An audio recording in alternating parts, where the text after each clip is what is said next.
तो सवाल ये है कि हमें हमारी पृथ्वी की असली उम्र का पता कैसे चला।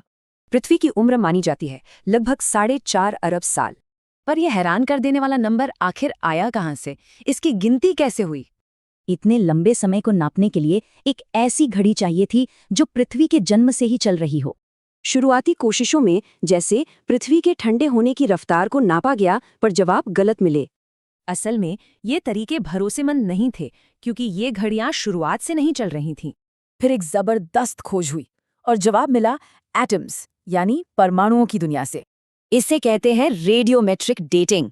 ये चट्टानों के अंदर ही छिपी एक कुदरती घड़ी की तरह है। इसमें अस्थिर पेरेंट एटम्स की तुलना उनके स्टेबल डॉटर एटम्स से की जाती है। अब इस पूरी प्रक्रिया का सबसे दिलचस्प हिस्सा है हाफ लाइफ का कॉन्सेप्ट। एक हाफ लाइफ के बाद ठीक आधे पेरेंट एटम डॉटर एटम में बदल चुके होते हैं। तो बस इसी पेरेंट डॉटर रेशियो को मापकर पता चल जाता है कि ये घड़ी कब से चल रही है।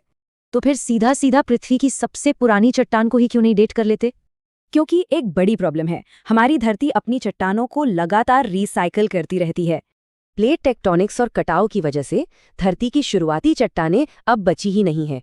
तो जवाब के लिए वैज्ञानिकों को कहीं और देखना पड़ा, ऐसी चट्टानें जो सोलर सिस्टम जितनी पुरानी हो। और सुराग मिले ब्रह्मांड से, उल्कापिंडों और चांद की चट्टानों से। ये उल्कापिंड हमारे सोलर सिस्टम के जन्म के समय के बचे हुए टुकड़े हैं, एकदम परफेक्ट टाइम कैप्सूल।